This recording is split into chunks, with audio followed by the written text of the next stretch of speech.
Hey guys, Civilord here, back again with not a premature Halloween video, but dang it all if it's not really. But today, got another action figure review lined up for you. Today we're going to be taking a look at the Mythic Legion's Graveyard Skeleton 4-pack from the fine folks over at Horsemen Studios, who are going to remain fine folks for this video, despite the fact that there's some things to talk about with this particular set. Now, I know all the White Knights are going to come at me in the comments and be like, you will not talk about the Horsemen. No! Well, calm down, okay? Because, first and foremost, watch my Cosmic Legion's Outpost Zaxius reviews, and then tell me they're perfect, alright? Nobody is perfect. Get over it. That said, this set is close to perfect because A, it's got 4 of one of my best figures of 2024.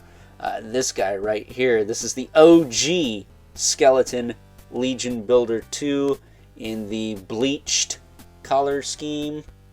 I'm just kind of put him here between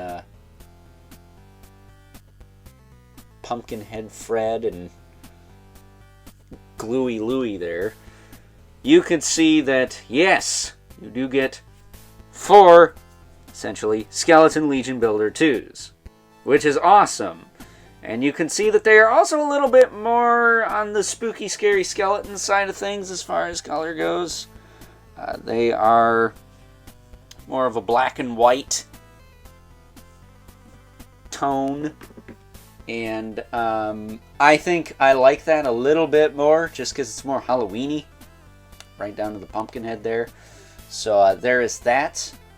But on top of the fact that you do get 4 Skeleton Legion Builder 2s, you get them for the price of what one of them goes for on the secondary market.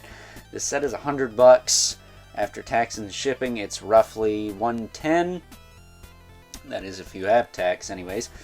And that's a pretty decent deal. However, if you were lucky enough to snag 4 of these guys, they were, I want to say, $26.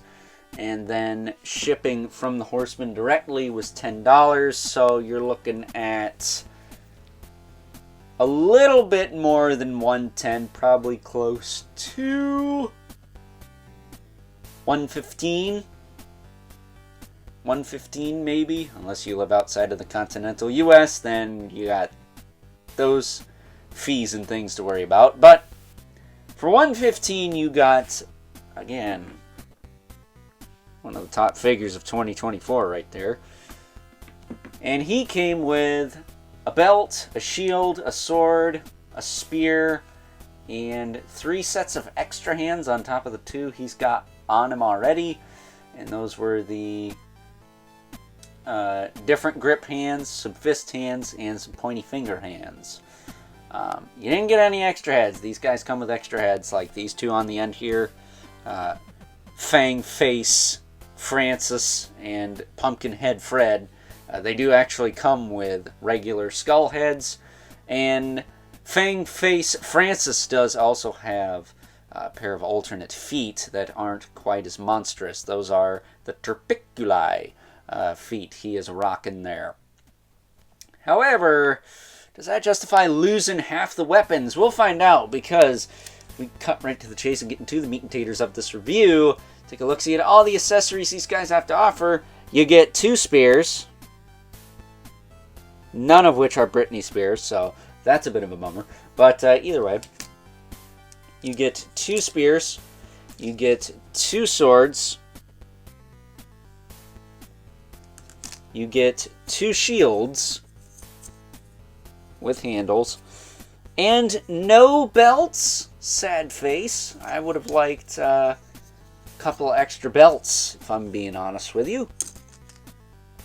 That said, you do get these, as I throw it on the floor, you do get these little masks here. You get this bone-colored one, this kind of black one, and I'll bring in the Skeleton Legion Builder 2 to show you. because I actually want to put this darker color one on this guy. You just kind of fit it over the head like so.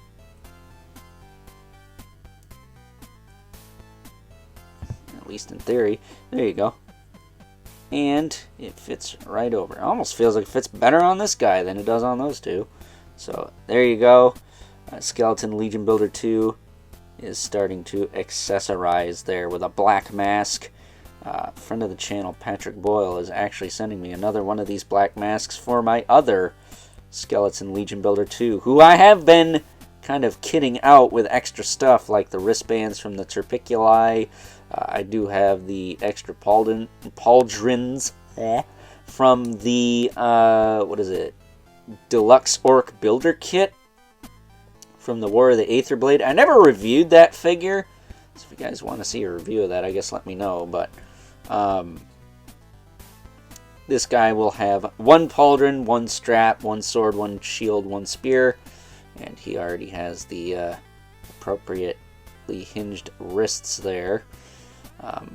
I wish I had something to put around his pelvis, like a fur loincloth, and then something to go around his ankles, because he got the bracers on his wrists. It'd be nice to have them on the ankles too. But other than that, you do also get some alternate hands, starting off with these pointy finger hands, which we saw with the previous Skeleton Legion Builder 2. Also get some open hands here. And you get 2 sets of each of these hands. So you get basically 2 sets of hands per figure. And you also get the grip hands with the appropriate hinge for holding stuff. Of course, it's stuck on that one. Let's try this one. Yoink. There you go. Kind of hear it moving there. But that kind of sucks. You get kind of stiffed on the accessories. And considering that, once again, figure of the year here, one of them, goes for a butt ton of money on the secondary, it would have been nice to get some of those other accessories, like the fist hands, especially over the grip hands with the wrong hinge in them, and maybe the straps. I would have liked the belts at least. I'm surprised we didn't at least get 2 of those. That said, why don't we move each of these chaps out of the way so we can give each of them their moment in the spotlight. We'll look at this guy first because he's got the most new going on. Starting with this awesome vampire head with the fangs. This is going to be released in a head pack for All-Stars 6+, but we get it early here. See, his nose is a little wider. It does still have the full like head range. It's not like hindered or anything because it's a different skull, but it's a different skull, so of course I'm going to use that. And then of course the monster feet. We saw these on the Terpiculi, but they look good here. And fun fact, my good buddy Patrick Boyle once again is going to hook it up and send me an extra pair of these for the pumpkin dude that I just put off camera. That said, I will say the torso on my vampire guy here, Fang Face Francis, is a bit loose. Just a tiny bit. I did actually put soap in there to loosen it up because these were really stiff and kind of squeaking before.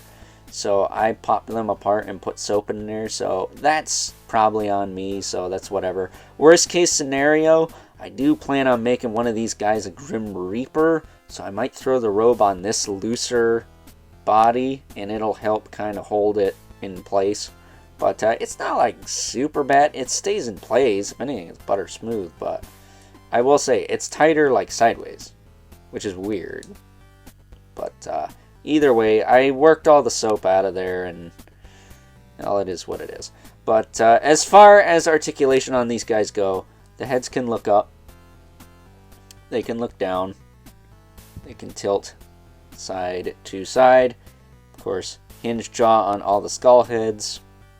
This guy's got the fangs, so he can bite your buttocks, which is weird. Shoulders, I will say, are improved compared to the Skeleton Legion Builder 2 because they're not as stiff to move up or down. You can rotate them forward and back It's got a single jointed elbow there with rotation. Swivel hinge wrists, those work fine. Torsos are on ball pegs, and as you can see, he's kind of flopping all about. So that does kind of stink. You don't want that. Maybe I can get some help with that. But either way, it's on a ball peg, so it can crunch this far forward, this far back, tilt side to side, and rotate. I'm surprised it's that loose. That's really weird. Hips will kick out to the side, back down, forward, and back. Does have a single jointed knee, which gets you about, there you go. There you go.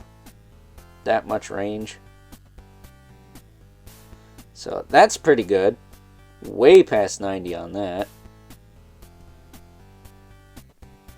It's just a little tight, so be careful with it. Oy. And then as far as the feet go, they will rotate.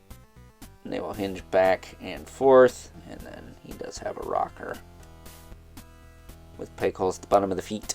So that is all fine and dandy, but this torso flopping about is not. So hopefully that stiffens up. He is kind of warm, so I'm hoping maybe he'll cool off and he'll be a little bit better, like his friend Pumpkinhead Fred, who I will say, if you watch my Instagram live unboxing of this set, which is something I need to start promoting more on the channel here, but Pumpkinhead Fred's pumpkin head actually snapped his original neck, so this is a new torso, courtesy of, is his name Adam?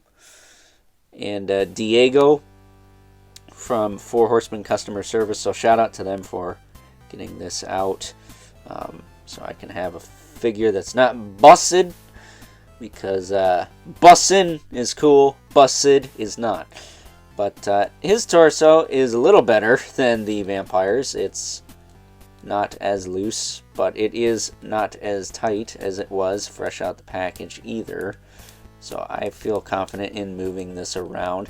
I will say, one thing to note, the torsos on that other like waist and spine piece were all pretty loose. So I don't know if that's just a thing with that particular one.